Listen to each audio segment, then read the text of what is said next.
using the script in the bottom of Rick Berman's barrel. It's Feature Please, a heinous trip at Warp 5. My name is Joseph. And I'm just a sexy slug that could really use your help. Peter. Before we talk about any specific Star Trek episodes, Peter, before we go to that, but before we go to court. Okay.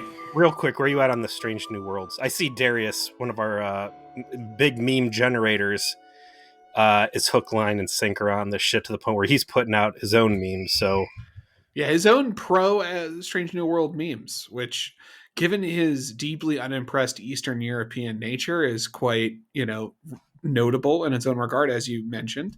I am of full agreement with him. The show definitely is not perfect. It's basically, I would call it a solid B overall after 6 episodes. I think that it has a clear low point in episode 2. It's like one of the worst written things I've ever seen. Everything else has been pretty good to very good. How many episodes are they supposed to get this season? 10. So six of the 10 have aired. Okay, so 4 more chances to shit the bed. I believe in you, Robot Hideout. Listen, it's very frustrating to see the same people you hated making Discovery suddenly showing signs of such competence and making a different show. But trust me, they have some annoying habits.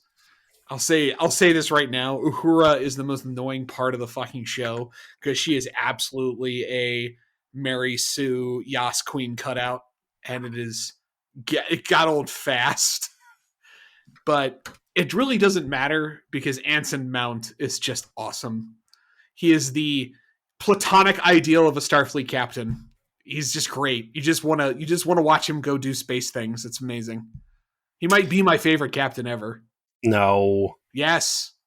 I mean, he's going to need a lot more at-bats before he can take the crown, but to be fair, and this is something that I've just discovered as I prepare for our Patreon content of our discussion reviewing Generations, it is hard to go back and watch TNG after seeing what Patrick Stewart has soiled himself with and in my memories with in Picard. So I have not had the same experience because I just watched a couple episodes of TNG recently, and it was a little sad to be like, oh man, Patrick Stewart used to be really cool, but it's like, but he was cool. Like, this was awesome. And yeah, so in his twilight, he has faded. Such is the fate of all of us. But our fate, before we get into even talking about this episode of Enterprise, we got another topic to talk about, and we got called out. We did. We've got. There's an accusation live on the floor against Feature Please right now. Didn't even have the decency to get us on the trauma support group. This came in from our often neglected redheaded stepchild Discord server. It did. And Doug89, whom I have praised here in the past. So we see what that got us. Apparently, is doing his best Ben Shapiro fucking impression and assaulted us with facts and logic by mentioning that for the last 4.5 years, you and I apparently have been misapplying the term bottle episode. I saw that this morning as I was getting ready for work, and I'm sitting there naked on my computer chair before I jump in the shower, feverishly searching any corner of the internet where I could possibly find a use or reference to bottle episode that would support the way we've been using it. And we have been using it to mean a self-contained episode where no part of the plot, no character development, nothing of consequence exists outside of that 45 minutes of episode. My exact definition that I used that we have applied was bottle episode is a self-contained story with no continuity stakes. That is succinctly what we have intended it to mean. And that is quintessentially the spirit of Voyager. I can't even think of how many times we've said the term bottle episode. I would be very curious what our first use of it, like what episode we first really applied that term. And we used it because the concept of a episode being in a bottle is that it is contained within the bottle and nothing gets out of the bottle. Therefore, whatever occurred within it is irrelevant because it's within the bottle. And that was the way we took the metaphor. Apparently, it's supposed to apply to an episode that is supposed to be cheap and not use additional sets or a lot of additional expense. No guest actors. No guest actors. According to TV tropes, apparently the very picture of a bottle episode is in fact Shuttlepod 1. Yep. I have a response to this call out, to this accusation. I'm sure it's real sweet. Let me hear it. Yeah, this is a fucking outlaw podcast. All right, we play by our own goddamn rules here. Okay, and frankly, I like our definition more, and I am using my power as an internet content creator to canonize it such. TV tropes and all of its sexless neckbeard fucks can go jump off a bridge. We're right, they're wrong. That's what's up. Hear, hear. I am not watching that fucking intro. That is not happening. Well, it is happening. You jumped me into my notes. Nobody, outlaws though we may be, we are still beholden to our own. What was it? Code of conduct. How is it that we have gotten? How many episodes in are we with everything included? 200. 200 plus, yeah. 200 plus for some years. We got a fair amount of listeners, intelligent listeners, fellow neckbeard listeners. How is it that it's been all this time until we've just finally gotten called out on this? Yeah, you know what, listeners? This is on you. This is your fault. You never told us. We talk to you guys every day. What the hell, guys? You left us out there adrift in a sea of stars and didn't ever mention it? To be fair, I think there's a lot of fuck-ups that we don't get called on. I was just listening to Shuttlepod 1, where I incorrectly used suffrage as a form of suffering when it's, very clearly just about voting rights. But that's your thing. That's your trope. Ignorance is my thing. Yeah. Just being belligerently wrong is the Peter brand. So yeah. I don't think anyone would want to call you on that. So, this is very interesting, though, and it seems like bottle episode as a term did go further than just tvtropes.com. Like, that was actually used by the Star Trek writer room, stuff like the Moriarty episode, which I think was literally called Ship in a Bottle, and that's what it's supposed to be, the Ship in a Bottle episode. I think that our usage for it is better, especially in the light of Voyager. Yeah, in the Moriarty episode, that involved a guest actor. That involved additional sets. Lots of special effects. Yeah, like, that seems like a terrible one to pick as a bottle episode. Yeah. If that's your definition. Bottle episode, the TV tropes writer rooms one is like real kid's glove. What else would the writers call or the producers call the majority of the shit that they put out as Voyager? And I scoured TV tropes, desperate to try and find the right terms that would actually encapsulate how we've been and will continue to use bottle episode. And I think the closest I can get, and it's just so flat and boring, but it's the truth, and it's just self-contained episode or more on point filler episodes. I think the key part of our use of it is with no continuity stakes. It is contained. It is a contained unit. Which I'm willing to take any little scrap. And we're talking square Voyager, right? Enterprise has undone a majority of the sins that Voyager did. But you give me some little interesting thing about when Tuvok tried to pray the emotions away, or B'Elanna's relationship with her dad, or anything else up to the point that you're making up bullshit hobbies that Tom's real keener on, specifically fucking Fort Knox and this Mars mission encyclopedia knowledge he has. And yo-yos. And fucking yo-yos. I still think he deserved that crack cocaine episode. I was going to say, he definitely got everyone addicted to crack. That was an episode we didn't see. I should contact JK about that. It's like, listen, you doing the season 8 stuff. Will you do a Lost episode of Voyager the one when Tom gets the crew addicted to crack cocaine. He gets really into the 80s. He starts dressing like he's in Oh Miami Vice. yeah, hell There's yeah, so much potential in that. yeah. They put a body kit on the Delta Flyer, so it looks like a Lamborghini. So yeah, I think our usage of bottle episode is better, and I think that there's enough times it comes up that in Voyager at least that self-contained and filler just doesn't cut the bill. I would like to propose that instead of facing down the intro, that we appoint a neutral adjudicator for these affairs in the future, so that the fans don't let us down, and because now obviously we know that they will. I would like to appoint basically an ombudsman, specifically one that we know we can trust. That is a picture of integrity, and it truly knows where we're coming from. And the first man that comes to mind when I think of this is our very own game master, Dr. Jack. I mean, the man literally created a video game based on our podcast. He's a knowledgeable, professional person. What do you say, Peter? What do you say? What power are we giving this guy? He can determine when it is we have genuinely sinned and must watch the intro. He can sentence us. He can adjudicate. He's basically our arbiter. You want to keep it a one man, or we want to have like a full on fucking Klingon high console tribunal?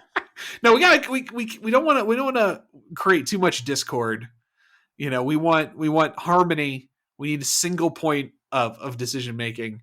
I say we make Jack our ombudsman. We might have to give him a litmus test to see if his taste is good or not. I'll have to see if he thought that Shuttle Pod 1 was good or trash. And if he says trash, I will agree to the terms to have him on. By the way, this is only a 12-hour-old poll. 53% of people say that Shuttle Pod 1 was bad.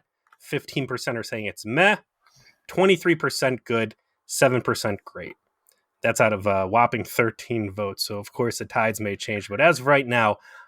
As of right now, I am being terribly disappointed by our fan base in more ways than one. Well, listen. Speaking of terribly disappointing, what episode of Enterprise did we watch this week? Season 1, Episode 18, Rogue Planet. Before we describe this episode, I will read verbatim from a key passage at the end of the Memory Alpha that I believe so accurately describes my feelings about what we watched that I can't help but use it to frame our discussion, and that is the following. This is from the unofficial reference book Beyond the Final Frontier, page 366. Probably the weakest episode of the season. It's not bad so much as anticlimactic. The book goes on to suggest that the episode should not have even been commissioned because it seemed too much like an installment of Star Trek Voyager, opining, quote, "This has unused Chakotay story written all over it." I that's it. There it is. That's the review. Feature, please. Heinous Heinous Trip War 5. See you guys for a 14-minute episode.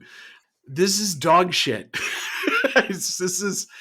You know what? That's a bit of an insult. My dog is much nicer, and his picking up his poop is much easier than having to watch this for an hour. I hated this. I'm trying to think if I disliked it more than Shuttle Pod 1, and they're both bad in their own ways. Was this worse than anything we saw on Voyager, or do you think that this would have actually tucked in nicely for a Voyager episode? I mean, there's definitely worse Voyager episodes, like straight up. Like the quote, "It's not so much bad as anticlimactic." I do agree with. It's not Tattoo, right? Like it's, if you want to talk about Chakotay episodes, shit, it's not even like that last one where she's on the surface of that planet with 7 of 9, like high heel trip over lose my tricorder, fucking around and finding out with 7 of 9. And there were cool parts to that episode conceptually. The exclusionary zone that alien race had on their own planet because there are cool ideas on this episode. I mean, the coolest idea is the actual concept of a rogue planet. Sensors on the bridge pick up a planet.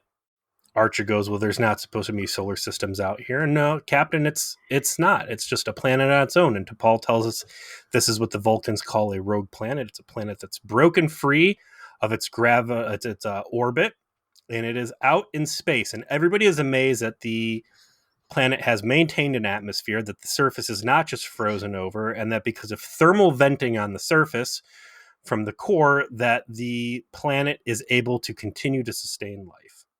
I thought that was cool as fuck. And it's just a planet, a literal world of darkness. We did it. Yes, I agree. That is a cool concept. I also like the idea of like weird fucking animals that like are evolved in an extraordinarily different way as a consequence of this very weird circumstance that they've evolved under. That is also cool. I like the idea of big game hunters on essentially a religious expedition to this weird rogue planet that's part of their tradition. I too enjoyed the Hirogen. These are all concepts that in both apart and together make sense to me as a frame for a Star Trek story. The problem is instead of focusing on the cool stuff, they spend the majority of the runtime focusing on boring shit or Archer getting co-opted by seeing a manifestation of a poem. Like this is so it was such a drag to watch. The concept of a rogue planet that is perpetually in the darkness and whatever vicious shit could go on there. This needed to be a badass homeworld for some fucking persistent bad dudes. Yeah, or like where they send like their fucking elite to train. Or a penal colony. I mean, I could come up with a dozen fucking sweet things to do instead of, and I'm sure somewhere in your notes you got the same thing written down. It's just a fucking Captain Planet episode. Absolutely. Oh God, at its core. Mm-hmm. This is so out of place because it's not the 90s anymore. This is post 9/11. We stopped caring about the environment. That shit went right out the window. So they swing through. They go, hey, we got any life signs? Oh, there's all sorts of wildlife. No humanoids. But hey, look at that. There's some sort of a camp and energy signatures. Let's go take a couple shuttle pods down. Check it out. They pile out. Now, this is a first contact situation. This is, I don't know what you want to call it, but I don't think this is supposed to be a hostile action. One of my favorite things to do is, where are the phasers at? They in the holsters? No. They're in the hands in what is very clearly a very hostile landing party with their fucking spy tech night vision monocles out. Okay. First, you never know when you're going to run into the president of this planet. So you got to have your guns out for those circumstances. 100%. Even early Starfleet knew you had to have your guns ready to be pointed at planetary presidents. So there's no doubt that you came in peace. Packed in peace. Second, these fucking eye patch things look like some crap you take off of that laser tag bundle that you bought at Goodwill. Yes. This is some fucking childish looking shit. Like, I get you gotta show, hey, we got night vision and there's something special. Jurassic Park did the same thing with the night vision goggles in there that Lex puts on and the green outer discs rotate.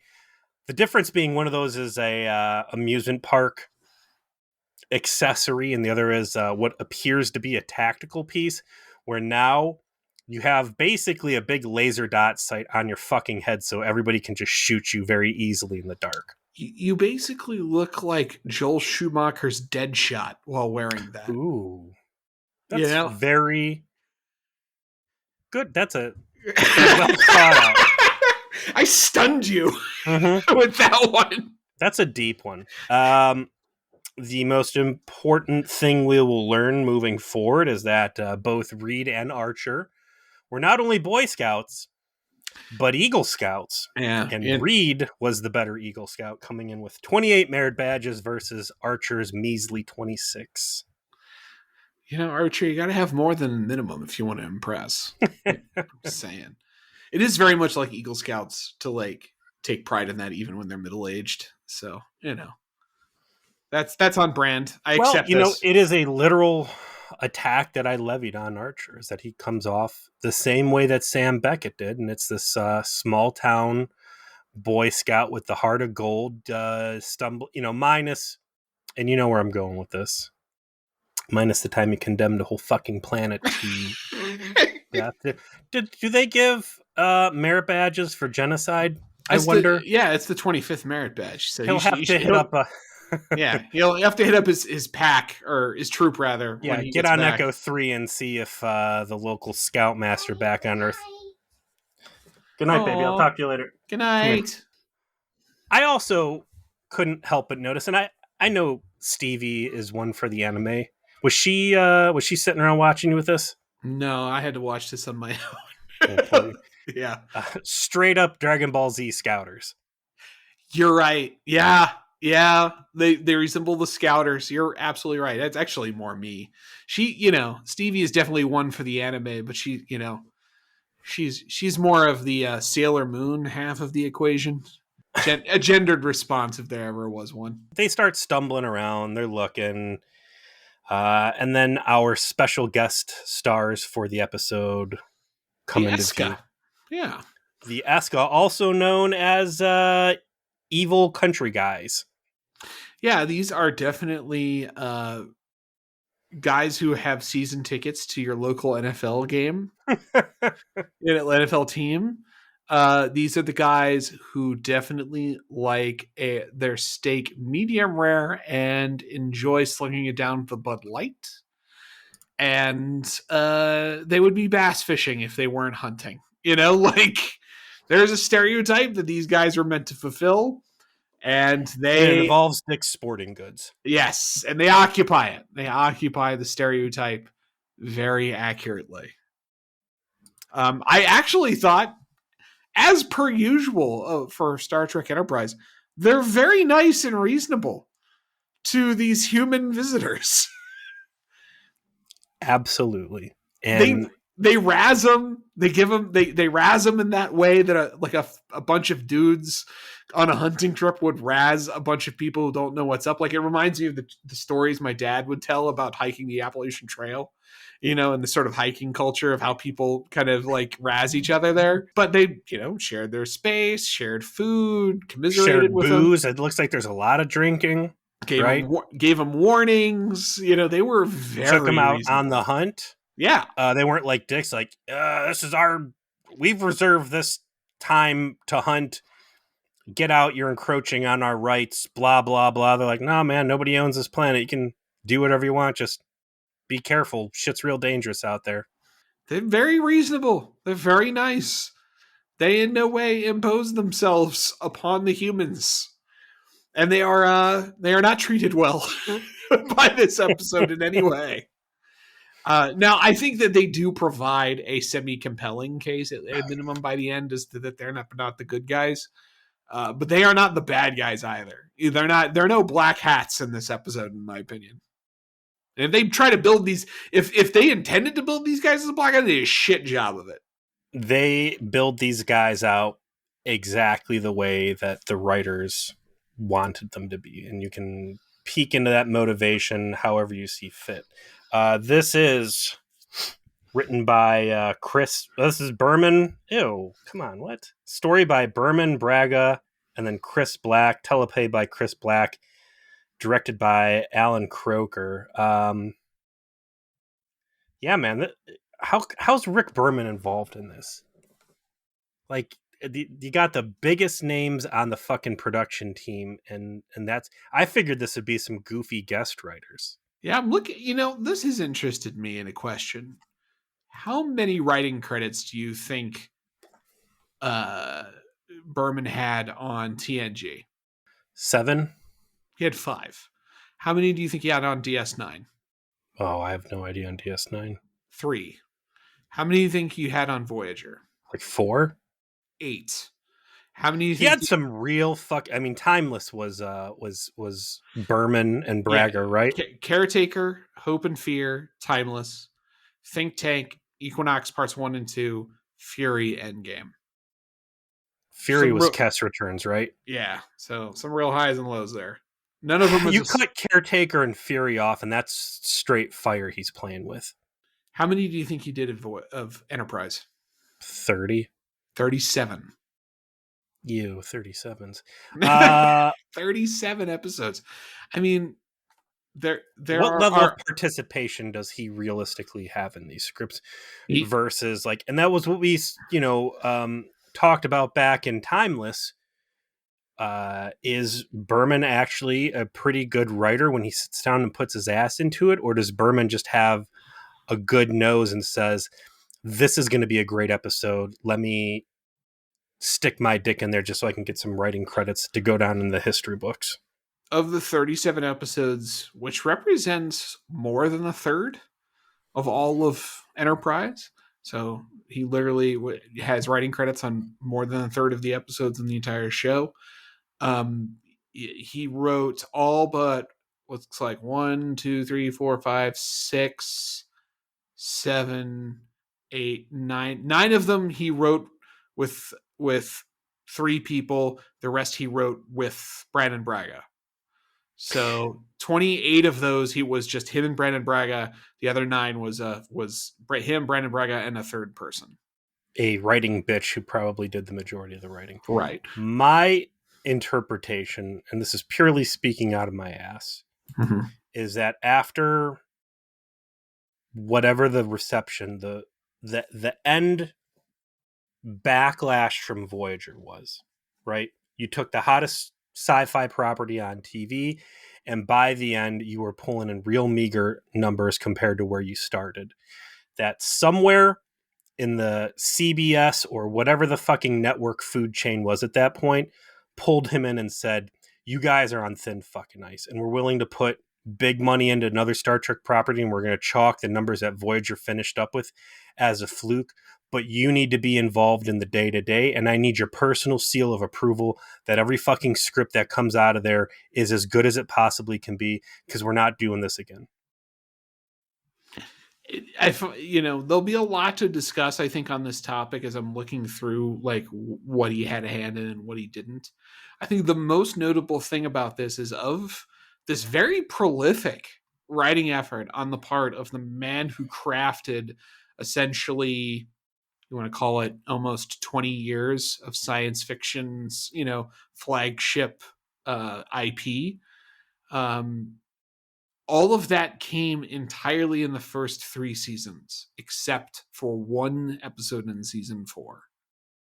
So I think you're right. I think that he had to be involved because they were trying to reestablish the IP on firmer ground to make this new, fresh, sexy CW-fied version of Star Trek that could continue on into the future.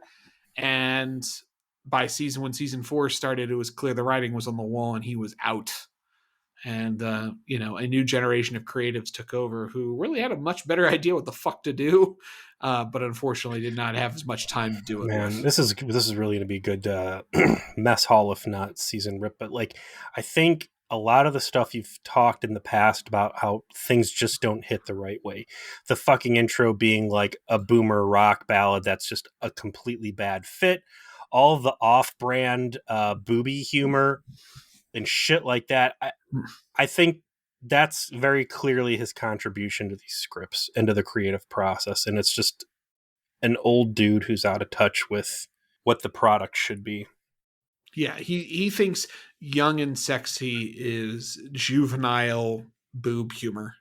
Speaking of some boomers, the Dick's customers, big game hunters who have come to a savage land for sport hunting, although it is described in the episode that it is a strong tradition. It's not spiritual, and that'll be something I want to get into later.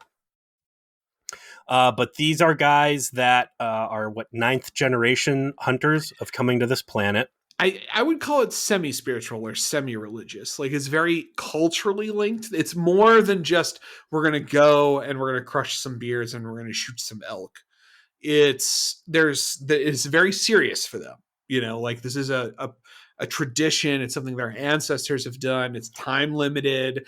They don't do not for a moment entertain the idea of staying beyond their remit. You know, This is a highly regulated their hunting license, basically.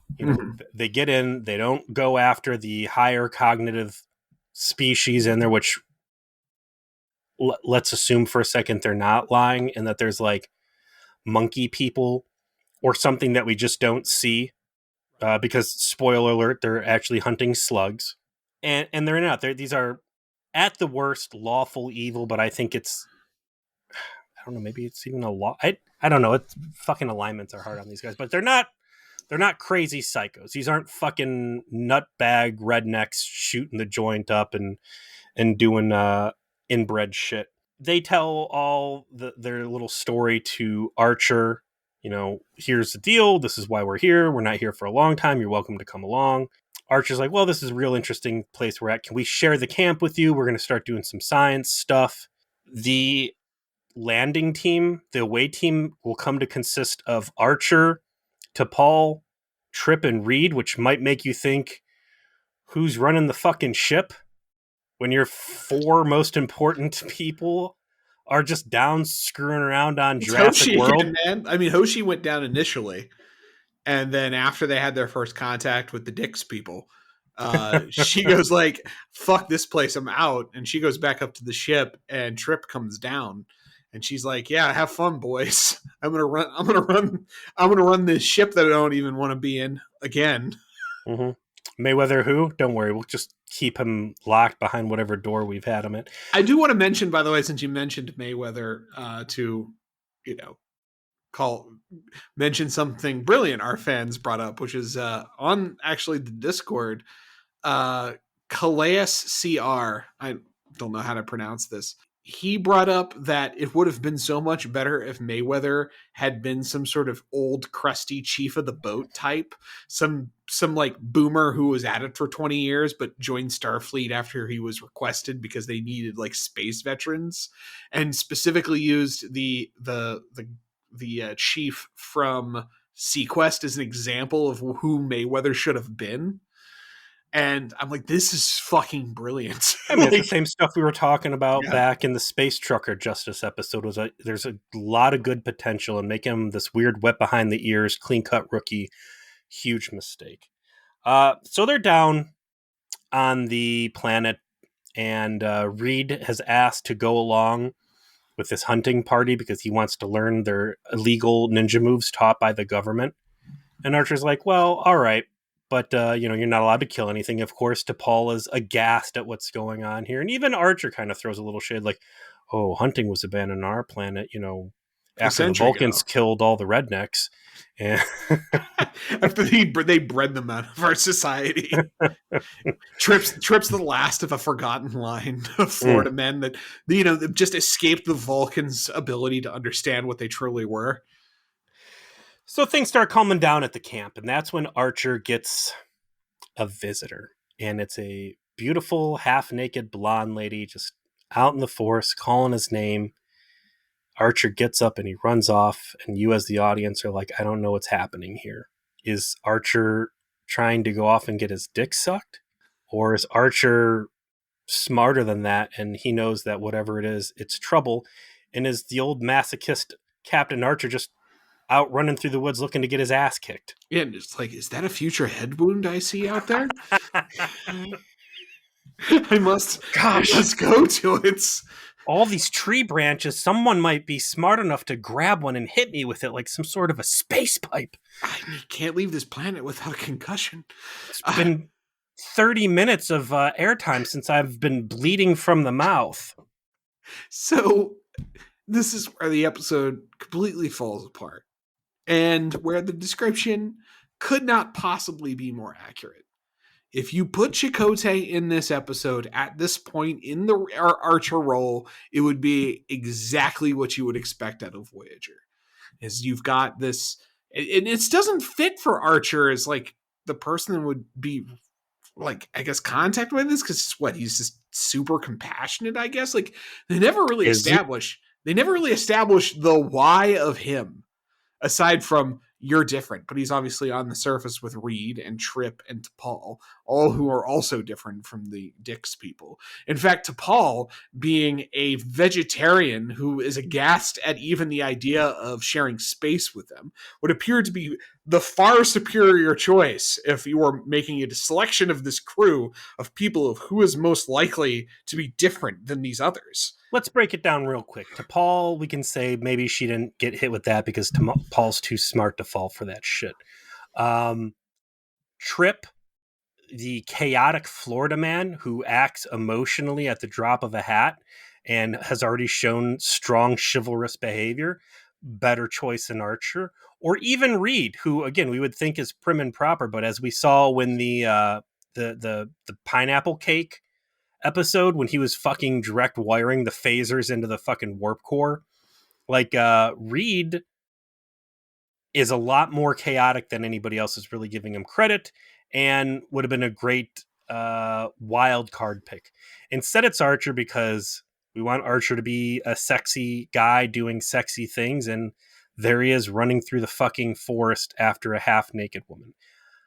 This is not the first alien race out there to encounter telepathy. I mean, obviously, we know the Vulcans are highly telepathic, so the seeds for alien influencer and like space madness should kind of already be there. Especially when he is relating the story verbatim back to both the hunters and his own people, and he's just like not reading the reactions particularly well. You know, like he's maintaining like he saw what he saw, and everyone's like, "Bro, do you realize you're on like the fucking night planet? Like there are no humans in nightgowns running around down here. You clearly did not actually see that." And he's not taking a second to think about like, okay, I mean, eventually he's like, "There's no psychotropic things on this planet. I'm not Does he seeing say that? Because things." that was the big fucking thing to me, is that at no point is anybody like, hey, don't you remember when T'Pol had to shoot fucking Trip Yeah, because space planets are crazy and do crazy shit? it's not until the last act that, or close to the last act, that he actually brings it up. Because when he's talking to DePaul in the tent, after he has seen her the second time, and says, "I have checked. There are no psychotropic compounds anywhere in the atmosphere. So I'm not hallucinating. I did see her and I did talk to her. So whatever I spoke to, I actually saw and spoke to." And then that's when they goes like, to Paul's like, "So it's definitely a human woman." I said, she's like, he backs off of that. It's like, "I didn't say that, but I am not being influenced by drugs. And I definitely interacted with something." Well, Captain, I hate to break it to you, but you remember that time we used that fucking transporter on you? Yeah. Turns out, Frontal maybe, lobe only reset in your brain at a 97% efficiency, yeah. and you're slowly dying of cancer. So why don't the Space Dix customers immediately say, yeah, you're being fucked with by local fauna? Yeah, they seem to only volunteer that information under the influence of alcohol, which is a bit odd. They're like very circumspect in their warnings, rather than upfront, and they are You could be upfront like, later on. well, they know what they're doing is wrong and they're trying to hide it. But at the same time, they could be like, yeah, shit's dangerous out there. And there's like basically psychotropic frogs that just poison your brain telepathically. Like that's part of the dangerous shit that we're hunting out here. And your captain is very clearly under the influence of one of them. Regardless, for there being a complete lack of credible reasons that Archer is seeing this and him looking as fucking goofy as he does, the fact that DePaul isn't like, I'm relieving you of command, go back up to the ship, or Trip going to be like, dude, you sound like a fucking psycho, you need to get out of here. Maybe the entire away team should leave before we're shooting each other like we're on Reefer Planet, which was Strange New World was the name of that episode. Strange New World. And that's, I'm throwing those punches because Enterprise has been so good about being self-referential, but there's these important points that happen that they fail to go back and reflect on, like, man, that really went bad for us. How can we adjust this? It's like I give them a little bit of credit because they do eventually address specifically the psychotropic compounds not being in the atmosphere, like addressed in dialogue specifically. Let me jump over. Oh, sorry, go ahead. But I do agree with you in that too much of the episode goes on with this just all fucking hanging out and no one really doing anything about it before like Archer finally has like a decent argument for what's going on. It just takes too long to develop and there's not enough questioning of it. Let's say this was a Chakotay episode. I think it would have worked better had it been a Dream Warrior episode, where instead of it being a fucking Pokemon, spoiler alert, that's what's going on here. There's it's Pikachu. I believe Mimic is the one I'm looking for here. Yes. This is Archer's thirsty ass trying to fuck a Pokemon. If instead of being a telepathic slug that also so happens to be a shapeshifter, if there was just some sort of a spiritual vibe and Chakotay's spiritual sensitivities latched onto it and he was able to infer what was happening here was more sinister than let on, and to take it from there instead of it being a Pokemon saying, help, help. If this were an actual Chakotay episode, they could have played into the Dream Warrior element as the reason for why the planet and the semi-sentient life upon it felt it could contact Chakotay, because it like got that spiritual vibe off of him. It, like got that he wears that on his sleeve, that he's pacifistic by nature, that he is vegetarian, that he's in touch with his surroundings, that he comes from a spiritual naturalistic background, and that he's down to fucking throw the rules to the side and do what he thinks is right, even if it's becoming a dirty space terrorist. Yeah, and like immediately vibed with that in a way that would have made far more sense. Like, I feel like saying this is an unused Chakotay episode is almost insulting to bad Chakotay episodes, because this could have been a good Chakotay episode. Yeah, you know, and if you're gonna have any place for there to actually be like a legit supernatural vibe in Star Trek, this fucking World of Darkness certainly seems like the right place to me. What a fucking waste this episode is. Put some vampires on this bitch, man. Like, come on, for real. They build this concept of this planet and it's got this weird life. They show you like the bioluminescent centipede straight up, and you're like, oh, this could be some planet, some dope shit. This could be some wild stuff going on here, because this is some weird things are happening. Instead, they waste it. There's like one moment where they're like hunting a weird boar, and then it turns into a slug and awful CGI.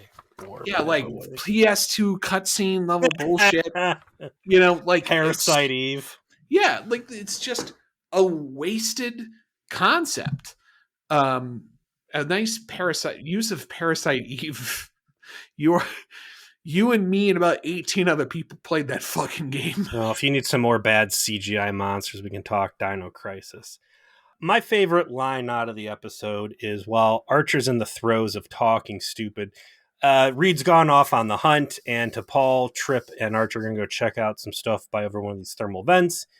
T'Pol wants to do science on her own. She takes off. Trip's like, dude, what the fuck's up? You're talking real goofy. Naked blonde lady out in the fucking woods, like, come on. And then Archer turns and goes, and I quote, Trip, have you ever known me to do anything foolish? I mean, really foolish. And then Trip's like, oh, well, there was a car. No, Trip. Every fucking episode, Archer's doing some really foolish shit. Hey, remember when we without his guns?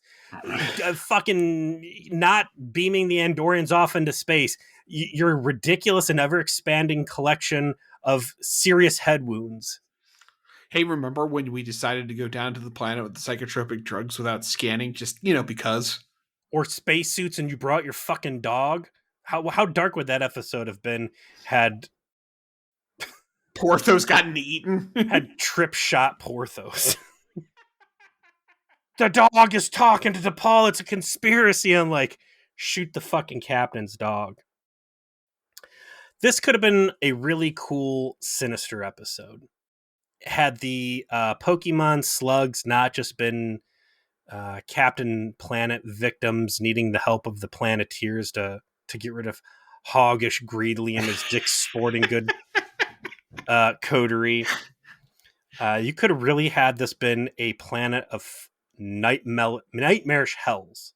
And Mm-hmm. that, yeah, okay, yeah, there are slugs down there. They prey on your worst fucking fears.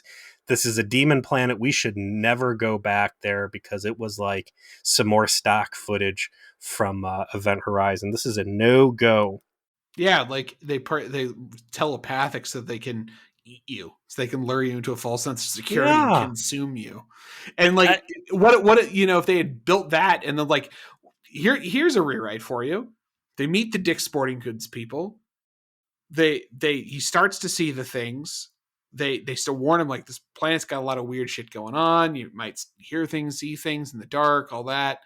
And it's revealed through the episode that it is in fact this like new kind of predator that has adapted to how these guys hunt by preying on their minds to convince them to isolate themselves so they can eat them, and they get bailed out by the hunters, and the hunters wind up the good guys, and all they're sneering about like their trophy hunting, and they wind up actually getting saved by those guys. Or the away team's stumbling around and they find an old cave and they find the eaten old bones of the hunters and they realize that the hunters have been the fucking mind leeches the entire time fucking with them. Oh, there you go. That's awesome too. Yeah, Holy it's shit. really fucking cool. Look at me. And they didn't I'm do better any of than that. Bran Braga and Berman and fucking Chris Black. They didn't do any fucking ideas. Instead, it's, oh my gosh, I met a lass from a poem from when I was a child. I envisioned this woman to look this way. I don't know why I'm like an Irish woman when I am Archer, but whatever. Archer abuses his position of authority of DePaul to make her get in his tent because he wants to talk to her instead of trip again for some goddamn reason. Hold And on, I let have me to, let me get my face at boob level so I can have a comfortable conversation with you, DePaul. yes, I'll come sit in my lap so we can talk. I Are these all just vestigial scenes of them trying to make Archer and T'Pol a thing potentially? That's why I got to chalk this up to. I like the insult she lays on him and goes, basically, I think you're looking for problems that aren't there, and if it wasn't some hot chick that your thirsty ass is after, would you care? She actually says, if it was a scantily clad man, would you would you care if it was a scantily clad man? Yeah, it That calls it really out like, yeah. that stood out to me. Do you think you would have ever heard that line on TNG, Voyager, or DS9? Hmm. The only way I could think to make it work is if it had been season 1 next gen, if Archer was Riker, and if it was Tasha Yar sassing his ass, because Yar did throw some sassy barbs at Riker, specifically over, like, remember he had that goofy shirt with his hairy nipple hanging out? Yeah. I think I would also see this being aimed at Tom Paris pre-B'Elanna relationship. Yeah, okay, fair enough. I could see But that. man, comparing Archer to Paris is like fucking apples to oranges. It's just more of that dumb. I mean, it's a sharp cut and it works for T'Pol and Archer, but like, I don't know, man. It seems out of place for Star Trek, especially at this. Would have been perfectly fine between Bones and Kirk, and maybe again, this is what they're going for: is to try and recapture that old feel in a property that predates it chronologically. But that it stood out as a good zing, but an out of place zing. So Archer keeps acting real fucking suspicious, zoning off in his own world, running away from the group. To me, very clearly under the psychological influence of some local monstrous thing. The captain should be moved out of there, but no, they let him keep hanging around. And we get finally more and more of this, what I'm going to say is an extremely annoying as fuck alien. When Archer does finally get her alone. And actually, I guess there's kind of shades of like Sam Beckett and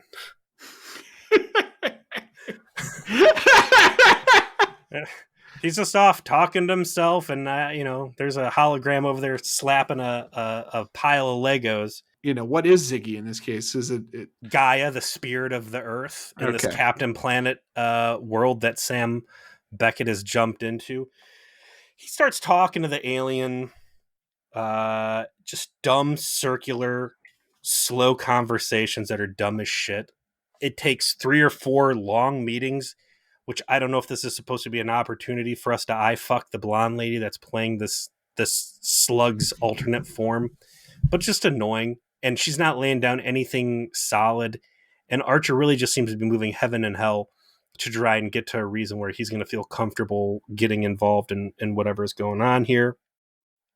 Eventually, oh my god, the evil Dick's Sporting Goods customers, they're hunting a sentient thing. How awful. He gets up to the ship, finds Phlox. Along the way, one of these Dick's guys gets attacked by the Pokemon slugs are called wraiths, right? And Slug attacks him with some grass damage. He's all fucked up. Archer's like, hey, let us send him up to the ship. We got a really good doctor. It's just the idea of like dun dun dun dun dun Mm-hmm. dun dun dun. Dun.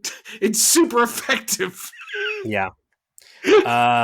He goes up, they heal him up. Oh gosh, hey, I'm seeing some cellular matter in there. It's in flux.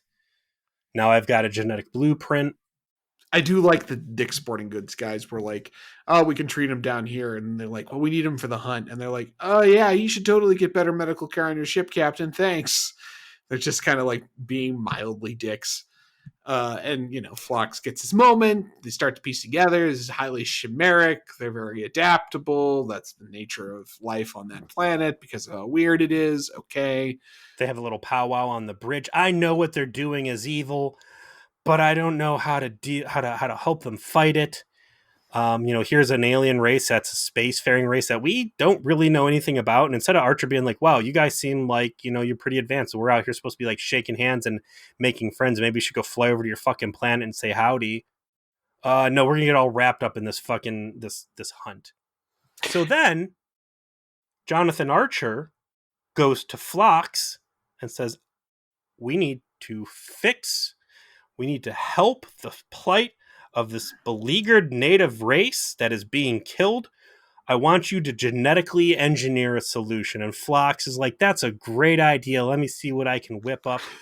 And then Jonathan Archer takes the fruits of Phlox's labor, goes to the native race, gives them a genetically engineered cure to help them fix the plight of their people. Yep, preach it, girl. I cannot let this go. And I mean, it's a joke, but like, this is the fucking cardinal sin of Enterprise is they are doing stupid fucking shit that I cannot help. Voyager could say, you know what, every episode was a bottle episode, and I mean, it's our bottle episode where the shit that happens here will never be spoken of again. Transwarp will never be spoken of again. It's over. It's the correct bottle episode, ours. Yeah. That's not Voyager, man. And it's a big fucking deal in that episode. And the specter of that haunts every fucking decision. And in this case, I'm going to say I genuinely, God, I don't know if I disagree with what Archer did, but they frame the episode in such a way that they do lay a path that Archer's actions are correct. He is communicating with this race or this being or whatever it is, this life, this representative of life on the planet. It is clearly sentient. It should not be hunted.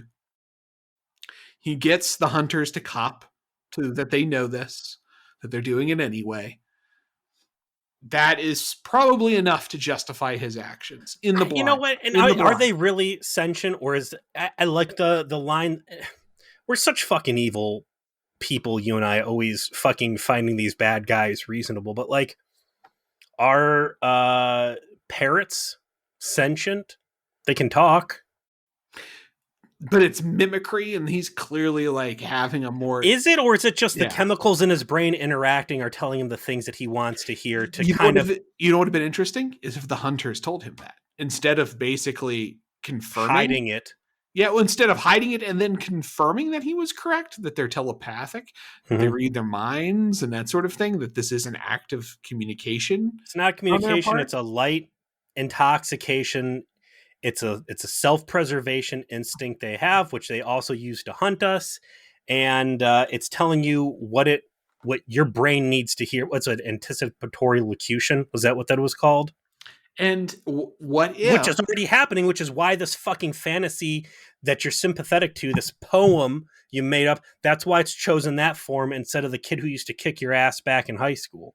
and if when they got the hunting party drunk and they started being more truthful, that's what they said, you would have a much more ambiguous episode. But instead, they go the route of like you said, making these guys out to be more Horace Greeley like, and as a consequence, Archer is justified in trying to impede their ability to achieve success on their hunt. But that's only part of it, though. There's something else I wanted to address, which is our constant ranting about Dear Doctor, which is probably reaching the point where we might have to just we have to let it go the same way you eventually have to let go of what Janeway did in Scorpion. That's You a know, big like ask, man. it is a big ass. It was a big ass to get past that, but at the same time, you have to, right? Like because these huge writing failures can't drag down everything you watch from that point forward. They can't. Like that was a bad episode. That was a terrible writing choice that they made, but they never. Catastrophic. But they never re-reference it. It never factors into continuity. It is a mistake, but it is a mistake that is made independent of everything else. It is a mistake, but it is the blueprint. The mistake they make, the DNA, the setup is in every other moral quandary they reach here, and it's so hard for me to say, well, I'm going to look past it. This specifically, hey, there's a local race. It's got a problem. We can genetically engineer a solution. Oh, I get it. I'm 100% with you. I knew that's exactly where you would go. My eyes rolled out of my head. I'm with you, but this is the same group of jabronis that made fucking Threshold and then acted like they didn't make Threshold is Threshold. fucking sweet. How dare you? You know, so like they have to, yeah, at a certain point So you it's have to accept that they make mistakes and you have to look past them to continue watching and enjoying the show. I'm not there yet. I will Okay, continue. I'm gonna move you there step by step. Maybe one day I will, but for right now, their Archer is having his fucking change of heart. The ending, exactly what your accusations that you read, completely on point. So anticlimactic. It's not Archer grandstanding and saying what you're doing is wrong. You're going after these are people that the Chakotay way of fixing things. Instead, you get this fucking passive aggressive. All right, we're gonna engineer a cure. We're gonna get it to these fucking slugs. They're gonna distribute it. So all the other trees and rocks that are these slugs, they can all mask whatever scent emission they have that the hunters' sensors are picking up that allow them to track them. And we're just going to basically poison the well here, right? And the hunters come back dejected that they just weren't able to come back successful. And Archer's kind of got this real shitty passive aggressive attitude. And they're like, well, it's funny. We never had an issue hunting before we encountered you. And Archer's all like, yeah, funny that. And they're like, yeah, fuck you, buddy. And then he goes off. And then Archer goes to chase down some of that slug tang so he can try and hit it. And she shapeshifts into a fucking slithering turd in front of him. And, like, it's kind of a boner killing from him. He's like, Hot Blonde is evolving. Oh, it evolved into disgusting slug. Oh no. It learned Mudball though. yeah, talk about a filler episode that really does nothing, establishes nothing, makes the characters involved look objectively worse than they started. What this is? It's a bottle episode, Peter. This is a bottle episode. It's our bottle episode. It's the correct bottle episode. But it's this continuity-free, self-contained thing that happened. Filler. Filler. Here's the controversial question I'd like to ask you. And what happens if you take these guys who are the Dick's Sporting Goods guys and you turn it into some sort of a tribal clan, and now there's a spiritual component or something vaguely ethnic that the writer's room has drawn obvious parallels to. And it's not just some good old boys popping off rounds, but this is the way of our people. This is spiritual tradition. This is something non-clearly white dudes. And how does the crew of the Enterprise handle it then? Is that an episode that they would have dared make back then? No, clearly. And instead you just get this real fucking two-dimensional Captain Planet garbage. Well, they were never going to make the spiritual people in this too villainous, because that would have drawn, I think, too harsh a line. I liked the way they positioned the hunters. I don't actually have any change that I feel like I need to make to how they position the hunters. It is the episode falls apart entirely when they introduce the poetry lady Slug Pokemon. That is where this starts to fall apart. That first 15 minutes is pretty good in terms of setting up the situation, setting up where they are, what's going on, who else is there, what's their reaction. And then when they have to start showing like what is this fucking planet's dangerous game, that's when they make all of the wrong decisions. So I wouldn't make that change. Jump back 2 episodes of Shuttle Pod 1 and all the problems I had with that. Have Reed and Trip crash land on this planet and see all this crazy shit going on. Instead of them being lost in a dinghy in space, put them in the middle of the fucking most dangerous game with all the sinister stuff we talked about before, with these neutral hunters that are maybe they're shady, but they kind of seem tolerant of them. Let them get played by the Pokemon only to find out that the Pokemon is actually legit the bad guy. A couple hunters die in the way, and they barely survive by the skin of their teeth before Enterprise can come over and fish their ass off this fucked up jungle safari planet. That's the episode I want, not this piece of shit. Oh, we got a piece of shit instead. But what are we watching next week, Peter? Season 1, episode 19, Acquisition, and there are some Ferengi. Looks like they're, I don't know, distilling some moonshine or something. Enterprise encounters Ferengi pirates who use a booby-trapped artifact to gas the crew into unconsciousness. Classic Ferengi. Then pillage the ship for treasures, but they haven't counted on Tucker, who happens to be in the decon chamber to avoid the gas and attempts to win back the ship from the pirates. So this is Under Siege. Yes, and playing the Steven Seagal role is Trip. Does T'Pol pop out of a cake with her boobs out? You know what? Where there's a Berman, there's a way, right? We'll leave that surprise for next week. Thank you to everyone listening to V'ger Please. Despite what I said earlier in this episode, we value our fans, except when you, of course, leave us to suffer. If you could share this podcast with the people so that there are more people that I am disappointed by, we would all appreciate it. See you next week.